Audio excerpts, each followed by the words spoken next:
Salam la vie. Salam alaikum et salut tout le monde, c'est ActuYTB2, on va regarder une story du loup de la triste qui va nous souhaiter une bonne année et après je vous dirai mon avis, n'hésitez pas à mettre un pouce bleu et à vous abonner. Bonne année. Salam la vie. Bien ou quoi la famille? Tranquillou, comment vous allez ce 1er janvier 2023? Ouais, ça a changé quelque chose à votre vie ou pas qu'on soit en 2023? Absolument rien. Je l'aurais parié ça. La MIF, bien ou quoi? Vous allez bien? La MIF, bonne année. Déjà bonne année à vous, hein. Bonne année. Bonne année. Je vous souhaite une bonne année. J'ai le droit de vous souhaiter une bonne année sans être un haraimiste ou pas? Est-ce que j'ai le droit? Je vous souhaite une bonne année. Autant que je vous souhaite une bonne journée, une bonne soirée, une bonne fin de journée. À la limite, peut-être bon anniversaire. Ouais, peut-être ambiguïté. Mais voilà, bonne année, bonne journée, bonne soirée. C'est surtout et avant tout une forme de politesse, hein, pour ceux qui ne l'auraient pas encore compris, mesdames et messieurs. Ah ouais, les gens, voilà, ils m'ont rendu gueudin. C'est pas bien, c'est haram. Faut pas dire bonne année, faut pas dire bonne fête, faut pas dire... Khoya, demain, il y a la fête des Scooby-Doo au chocolat fêtée par un mec tout nu sur les Champs-Élysées. Ils vont mettre des Scooby-Doo au chocolat à vendre à Carrefour, je vais les acheter. Parce que j'aime la bouffe. C'est pas parce que je bouffe un produit que je fête forcément la fête qui correspond à ce produit-là. Si quelqu'un encore ne l'a pas compris, désolé de lui faire un rappel.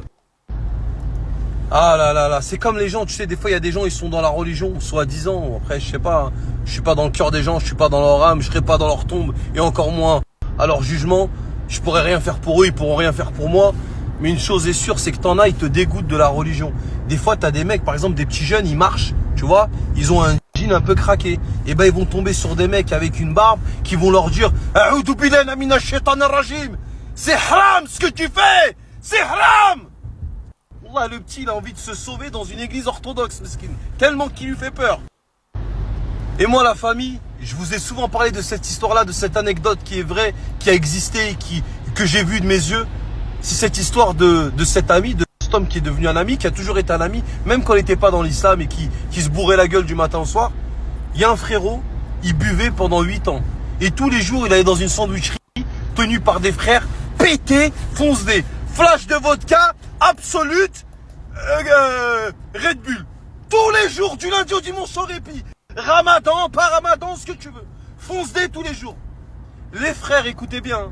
Wallah, pendant 7 ans, toujours il l'a tué avec le sourire, le mec il était pété. Il lui a enlevé son flash. Salam alaikum, tu vas bien? Assis-toi, khoya, tiens une bouteille d'eau. Mange un sandwich un peu, ça va t'éponger, Inch'Allah, l'alcool. Ils ont parlé avec lui comme ça. Pendant des années et des années. Ils lui ont fait des rappels. Ils ont été souriants avec lui. Ils l'ont jamais jugé.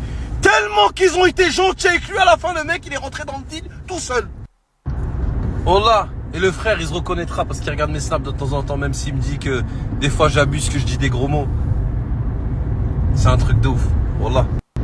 La famille, wallah, ce mec-là, il était mal. Mais machallah, au jour d'aujourd'hui, il a travaillé pendant des années. Il a ouvert même sa sandwicherie là. Gros respect à toi, bisous mon frère. Wallah. Ça me fait grave plaisir. Et quand il était dans ce moment-là de détresse, parce que malheureusement, il a vécu des périodes sales dans sa vie, il a eu des vraies galères, il a connu la prison, il a connu la maladie, il a eu des accidents de voiture, il a perdu des gens de sa famille, il noyait son chagrin, sa dépression dans l'alcool. Il rentrait chez ses fameux frères musulmans qui tenaient une sandwicherie, bourré chez eux, il allait manger là-bas. Ils lui ont parlé gentiment pendant des années, avec un sourire, ils lui ont dit que ce qu'il faisait que c'était pas bien, qu'il se détruisait lui-même avant tout, et s'il voulait s'en sortir, qu'ils étaient là et d'essayer de faire sa prière et de revenir vers Allah. Ils lui ont demandé gentiment, poliment, souriant, sans lui crier dessus, sans le dénigrer. Et bah ce mec-là aujourd'hui, il est devenu quelqu'un de très bien. Et la famille, moi ce que je vous raconte, c'est des histoires vraies, c'est des anecdotes, c'est du vécu que j'ai vu de mes yeux, par le comportement des gens, Quand je vous raconte des histoires, c'est des histoires qui sont réelles. C'est pas des histoires d'un candidat de télé-réalité qui a 18 ans. Qu'est-ce que t'as à nous raconter? Ben, je pense qu'une fois, Charlotte a sucé Thomas, mais c'était hors prime, hors caméra. C'est quand même un gros dos, hein. Ouais, c'est un gros dos, ça. Tu veux la première info ou pas? C'est pas des informations de merde. C'est du vécu réel qui existe vraiment, que j'ai vu de mes yeux. Donc moi, tu vois, je sais que le bon comportement, que tu sois musulman, prêtre, moine Shaolin, quand t'es souriant avec les gens et que t'es poli, et que tu as envie de faire du bien, c'est souvent la meilleure façon d'intégrer les gens vers la bonne voie, la voie de la raison, la voie de pas conduire vite, La voie de pas se bourrer la gueule, la voie de faire ses 5 prières quand t'es musulman, la voie de tout. La gentillesse et le sourire, pour moi, c'est la base. Mais tu viens, tu dénigres, tu cries, tu fronces tes sourcils. Moi, je vais vous donner un exemple, la famille, réel. Des fois, il y a des frères qui nous arrêtent dans la rue, qui nous font des rappels. Il y en a qui le font des fois de manière un peu virulente. Franchement, c'est pas que t'as pas envie de les écouter, c'est que même s'il dit de venir à la mosquée après, tu vois, c'est... Après, j'ai pas besoin de lui pour me dire si je vais aller à la mosquée ou pas, tu vois, c'est ta foi c'est ton âme qui a envie d'y aller ou pas. Hein. On peut te faire 25 rappels par jour. Si t'as pas envie d'y aller, Dieu guide qui il veut. Hein. Tu vois, ça faut se le rentrer dans la tête, ça aussi. Mais il y a quand même une façon de s'adresser aux gens. Mais quand tu tombes sur un frère, il te fait un rappel sympa, il est souriant, il est... Bon, attends, je te dis pas, il te fait des rappels, il reste sur la religion. Hein. Il te dit pas de boire un verre de chardonnay et d'organiser une partouze au Cap d'Agde. Attention, hein, on parle de religion, là, tu vois. Mais il te parle de religion gentiment, tu vois. Salam frérot, tu vas bien et tout. T'as vu, il y a un hadith qui dit que, machallah, rappel profite aux croyants. Donc, Inch'Allah, ce soir, on a la mosquée. Si vous voulez faire salat al-Isha, vous venez et tout. Allez, salam alaikum. Même toi, tu rentres chez toi, tu penses à ce qu'il t'a dit, tu dis, franchement, il a faim. Même toi, tu rentres chez toi, tu dis, franchement, le frère, tout à l'heure, il a pris 20 minutes de son temps. Il a été gentil, il faisait froid, il est resté dehors. Il m'a parlé, il était souriant. Et je vais aller faire salat al-Isha ce soir à la mosquée. Et je vais lui faire plaisir. Je vais dire c'est toi qu'on a vu, tu m'as vu tout à l'heure dans la rue. Comme ça, lui, il est content. Toi, t'es content. Tout le monde est content. Et lui, il a pris des hasanets parce qu'il t'a parlé. Et grâce à lui, entre guillemets, t'es venu à la mosquée faire salat al-Isha. Tout le monde est content. Voilà. Appelez ça comme vous voulez, mais c'est quand même mieux. C'est mieux. Tu vois? Mais t'en as qui sont sur Internet ou qui te croisent dans la rue. Dire, encore, tu me dis de dire joyeux Noël quand t'es musulman, c'est pas bien. À la limite, ouais. Mais Roya, bonne année, bonne soirée, bonne santé, bonne je sais pas quoi. C'est une formule de politesse. Hein. Voilà, c'est de la politesse. Bonne soirée, bonne journée, bonne fin de journée. Il y a quoi de mal en fait? Expliquez-moi, il y a quoi de mal à dire quelqu'un bonne journée? Parce que pour moi, bonne année ou bonne soirée, c'est strictement pareil. Hein. Eh mais dites-moi, les musulmans d'internet. Le soir avant de dormir. En bonne nuit. C'est haram ou pas de leur souhaiter? Excusez-moi. Eh mais dites-moi, les musulmans d'internet. Le soir avant de dormir. Si tu dis à tes enfants bonne nuit. C'est haram ou pas de leur souhaiter bonne nuit?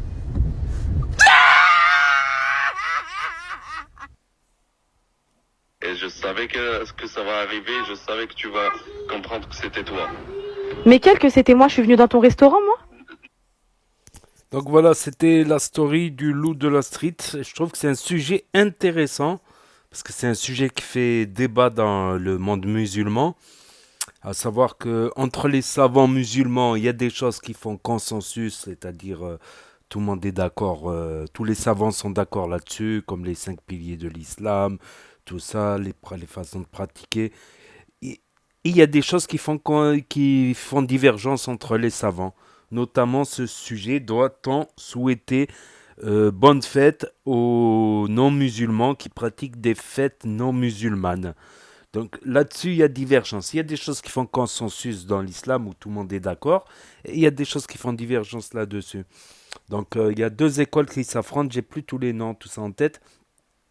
Il y a ceux qui disent non, c'est une fête païenne. Ils sortent le hadith du fils de Omar, radiallah, qui disait si tu te comportes comme un peuple, tu fais partie de ce peuple. Un truc comme ça. Donc, il y a des, on va dire, plus ou moins radicaux qui demandent de ne pas souhaiter la bonne fête parce que c'est des fêtes païennes, tout ça. Et il y en a d'autres, il y a des imams, tout ça, ou des savants qui disent qu'on peut souhaiter la bonne fête si c'est dans un esprit de bonne entente, de cohabitation entre les religions. On peut souhaiter bonne fête si on n'adhère pas à leur religion, si ça ne nous fait pas adhérer à leur religion. Il y a même des imams qui ont été plus loin, qui ont été jusqu'à dire, notamment pour les convertis, qui peuvent aller faire les fêtes de fin d'année avec leur famille, tout ça, tant que ils mangent, ils peuvent manger du poisson, tout ça, et tant qu'ils n'adhèrent pas à la religion de l'autre, même si c'est le bon Dieu, même si le prophète tout ça, le prophète Jésus, il est marqué dans le Coran, tout ça comme un prophète, même si ça fait divergence, il y en a qui disent que c'est le fils de Dieu, mais en fait chez les musulmans, comme les protestants, C'est un prophète de Dieu comme les autres prophètes. Donc, oui, il y a certains imams qui disent on peut souhaiter bonne fête si on n'adhère pas à leur religion, dans un esprit de bonne entente,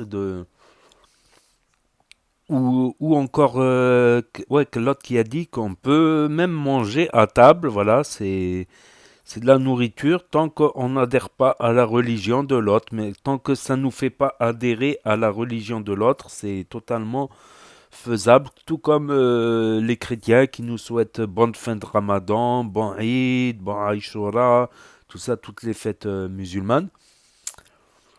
Donc c'est des moments de partage, tout ça. Donc j'irai même un peu plus loin. Qu'est-ce que je voulais dire déjà? Qu'est-ce que je voulais dire déjà? Je voulais dire un truc juste avant et j'ai oublié. Donc voilà, en gros, voilà, il y a deux écoles qui disent que... Ah oui, je voulais parler du calendrier grégorien, le calendrier grégorien qui est apparu bien après Jésus. Donc ce n'est pas, il y en a qui confondent le calendrier grégorien et le... Donc le calendrier lunaire, il était important. Il était important. Même les Romains avaient le calendrier lunaire. Il y a plusieurs calendriers lunaires. Je crois que les Iraniens ont un calendrier lunaire mais différent. Donc c'est des calendriers qui se basent sur la lune et c'était très important ce calendrier pour les récoltes, pour l'agriculture, pour beaucoup de choses. Même si finalement on a découvert que le calendrier le plus exact, ben, c'est le grégorien. C'est pour ça qu'il y a un décalage. Le Ramadan, chaque année, il est décalé de quelques semaines. À savoir que même le premier mois en fait du calendrier, c'était Mars, le dieu Mars romain. C'était pas janvier et février. À une époque, il faisait 10 mois le calendrier. Il était encore moins précis que le calendrier lunaire musulman ou le calendrier lunaire perse, qui est le calendrier lunaire le plus précis finalement, après recherche. Donc ouais, c'est ça que je voulais parler, c'est des calendriers. Donc c'est... Voilà, à l'époque du prophète Mohammed sallallahu alayhi wa sallam, ils avaient le calendrier lunaire. Et donc le calendrier grégorien bien plus précis, il est apparu plus tard, quoi. Donc on adopte les deux calendriers. Voilà, point de vue religieusement pour les fêtes religieuses musulmanes, on emploie le calendrier lunaire et à côté on emploie le calendrier grégorien. Tout ça pour être mieux compris dans tout ce qui est échanges internationaux, tout ça, voilà. Donc ouais, c'est un point intéressant, c'est un point qui fait divergence entre les musulmans. Doit-on souhaiter la bonne fête? Peut-on, voilà, à savoir que, par exemple, au Maroc, ben, souvent qu'est-ce que je raconte? Les juifs marocains, les familles juives marocaines voisines nous invitent à manger pour leur fête et vice-versa, on les invite le vendredi pour le couscous. Et voilà, ils ont des spécialités spéciales. Voilà quoi, c'est... Donc n'hésitez pas, vous, à me dire ce que vous en pensez dans les commentaires. Voilà, sans insulte, sans manque de respect, bien sûr, parce qu'il y a des façons de dire des choses et c'est vrai que il y a des choses qui font divergence au sein même des musulmans. Donc on peut pas, sur les points qui font divergence, on peut pas en faire un consensus. C'est pas possible. Il y a des consensus en islam. Faut pas manger de porc, faut pas faire ça, faut faire. Il y a des consensus dans la jurisprudence ou dans la pratique, dans les piliers, dans le dogme, dans la croyance, dans l'interprétation aussi. Encore l'interprétation, c'est encore un peu plus sujet encore plus compliqué qui peut laisser à débat parce que c'est les... Enfin bref, n'hésitez pas à me dire ce que vous en pensez dans les commentaires, mettre un pouce bleu, à vous abonner, à cliquer sur la cloche et je vous dis à très bientôt les amis les potos pour de nouvelles vidéos. Merci d'avoir regardé, c'était Actu YTB de Tchuss.